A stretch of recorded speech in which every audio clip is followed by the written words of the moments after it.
All right, welcome back, everyone, to the deep dive. We're diving into a really relevant issue today, I think, especially for those of you out there leading tech and cybersecurity, especially in the SMB space.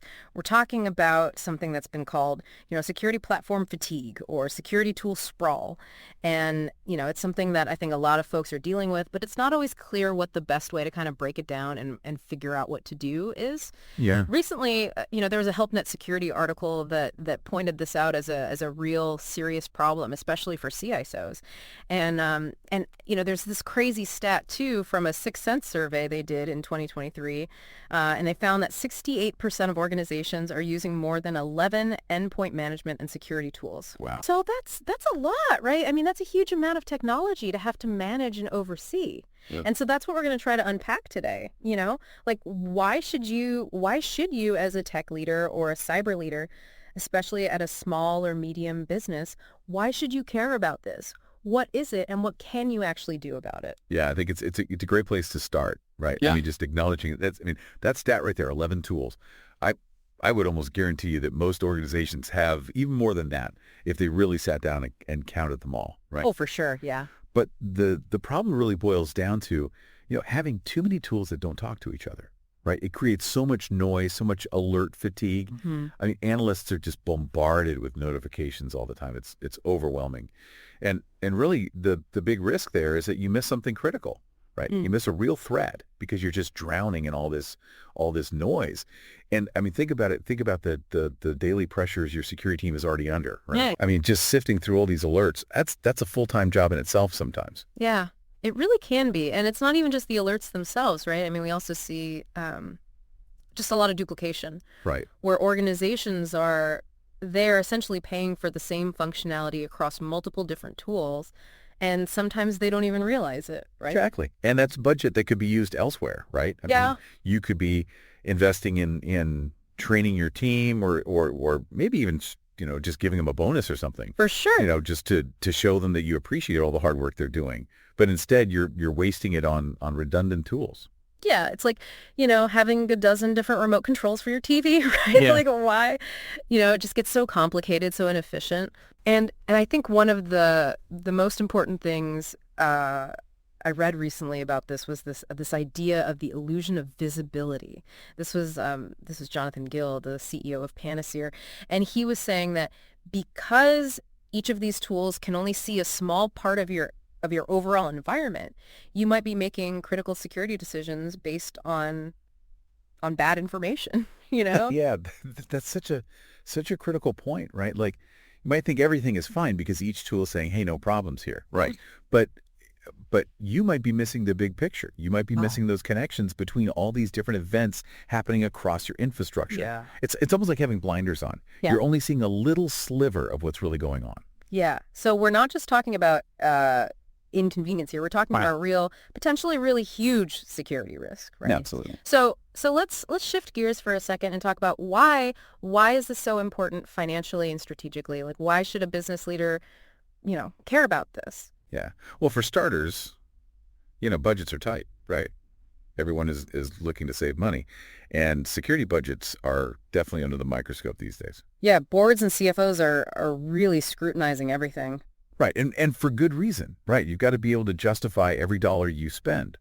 So consolidating your security tools is one way to do that, right? It's a way to show that you're being smart with your resources. So how does that actually work? Like, how does consolidating tools save money? Well, in a few ways, right? I mean, first of all, you're going to have lower hardware costs. Okay. You don't need as many servers. You don't need as much storage space. You're also going to reduce your maintenance overhead. You're not paying for support contracts for a bunch of different tools. Makes sense. And then, of course, there's licensing. Mm-hmm. If you can consolidate down to fewer vendors, you're going to have fewer licenses to pay for. And a lot of times, you can get a better deal on those licenses if you're buying them in bulk. So it's not just about kind of the immediate cost savings. I mean, it's also about being able to kind of go to the board or the CFO and say, hey, look, we're being responsible here. We're saving money, but we're also improving our security. Right, exactly. I mean, it's about building trust, right? Mm-hmm. It's about showing that you're taking security seriously and that you're being strategic about it. Yeah. And when you can do that, it makes it a lot easier to get buy-in for future security investments. Oh, yeah, sure. You're not just coming to them with your hand out saying, we need more money. You're coming to them with a plan. Yeah, so it's not just about kind of cleaning up the back office, so to speak, right? It's really about positioning security for success in the long term. Absolutely. Now, you mentioned before that reducing tool sprawl is a strategic move. Can you elaborate on that a little bit? What does that mean? Yeah, I mean, it's about more than just saving money, Right. right? It's about fundamentally improving your security posture. When you have a more integrated, more streamlined security environment, you're just more effective at everything, right? You're better at preventing attacks. Yeah. You're better at detecting them. You're better at responding to them. And that kind of leads to a stronger defense overall. Exactly. You're more resilient. You're more robust. And that's what you need Yeah. in today's world, right? The threats are constantly evolving, so you need to be able to evolve with them. Yeah, and especially today, it's not just about security being a cost of doing business. It's really a strategic advantage.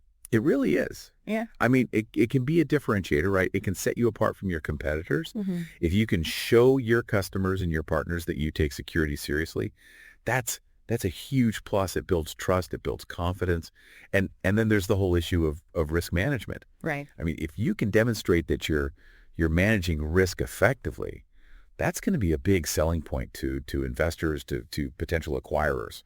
Sure. It shows that you're a well-run organization. You're thinking about the long term.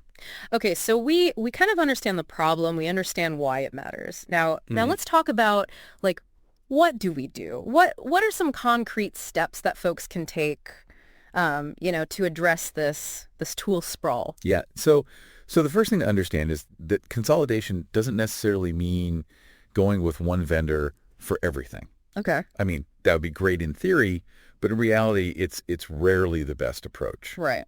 So I think a better way to think about it is a two-part strategy, right? You've got leveraging a major security provider, and then you've got strategically filling the gaps. Okay, so walk us through that. What does that first part look like? So for a lot of your core security needs, things like endpoint protection, firewalls, email security, that kind of stuff, you're going to want to partner with a primary vendor. Okay. And there are a few reasons for that. I mean, first of all, their solutions are usually designed to work together really well.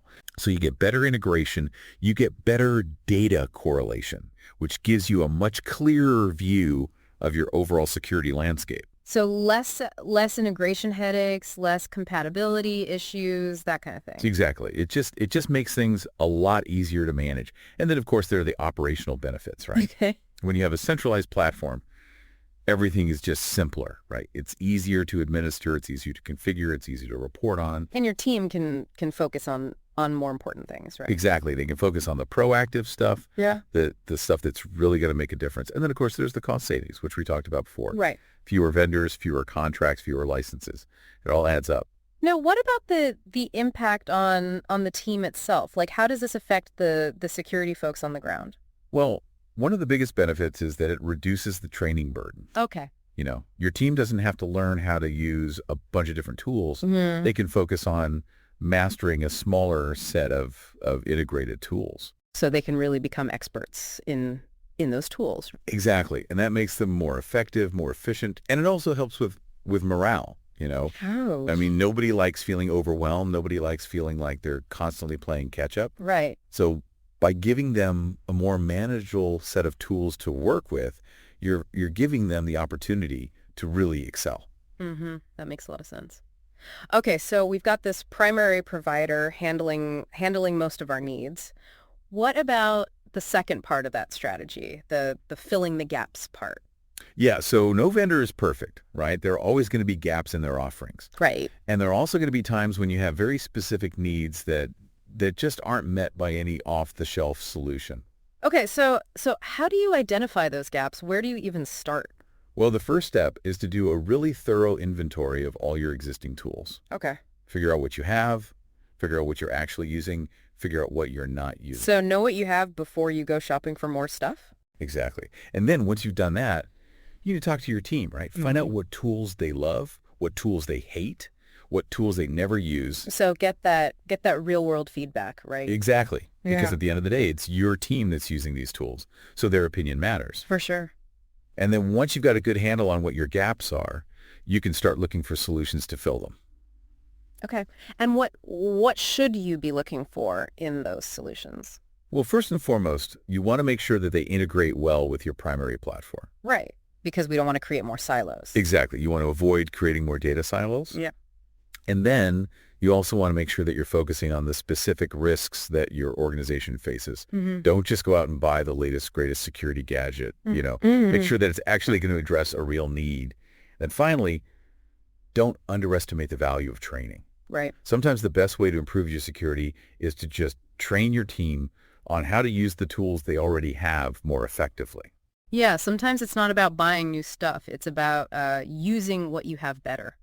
Exactly. Okay, so all of this is about building a solid foundation of visibility, right? It really is. I mean, as Moray J. Haber from Beyond Trust said, the biggest challenge for CISOs is visibility. Mm-hmm. There is no way to perform any action to remediate a flaw, stop a security incident, or provide forensics without visibility. Mm-hmm. So if you don't know what's going on in your environment, you're basically flying blind. And a consolidated strategy, building around that primary provider, adding those Yeah. strategic tools, that helps to kind of bring everything into focus, right? Exactly. It gives you that single pane of glass view that everyone's always talking about. Mm-hmm. And when you're evaluating potential solutions, one of those important questions to ask is, how well does this integrate with my existing infrastructure? Right. You don't want to end up with another data silo. You want something that's going to play nicely with everything else. So it's not just about having a bunch of tools, it's about having the right tools and making sure that they all work together. Exactly. And this kind of leads to the idea of redefining security maturity, right? It does. I mean, security maturity isn't about how many tools you have. Right. It's about how well you can respond to incidents, how well you can communicate about security events, and how well you can recover from breaches. Those are really the key things, right? They are. And a big part of achieving that level of maturity is having a streamlined, well-integrated security environment. So consolidation is really a key piece of that puzzle. It is. I mean, when you reduce the complexity, when you increase visibility, when you streamline your workflows, you just make it easier for your team to do their jobs effectively. Yeah, it frees them up to focus on the things that really matter. Exactly. All right. So for everyone listening today, don't think of reducing your tool set as a sign of weakness or cutting corners. It's actually a really smart, really strategic move. Yeah, I couldn't agree more. It's about strengthening your security. It's about simplifying your life. And it's about getting better control of your costs. And those are all things that any leader, whether you're in tech or cybersecurity or anywhere else, those are all things that you should care about. Absolutely. So here's a final thought to leave you with. Think about all the different security tools that your organization is using right now. Yeah. Where could you consolidate? Where could you streamline things? What's the one area where making a change would have the biggest impact on your security and on your team's efficiency? That's a great question to ask yourself. It is. It's a really good starting point for having those conversations and figuring out what the best path forward is for your organization. All right. Well, thanks everyone for joining us for this deep dive, It's been a pleasure. and we'll see you next time. Sounds good.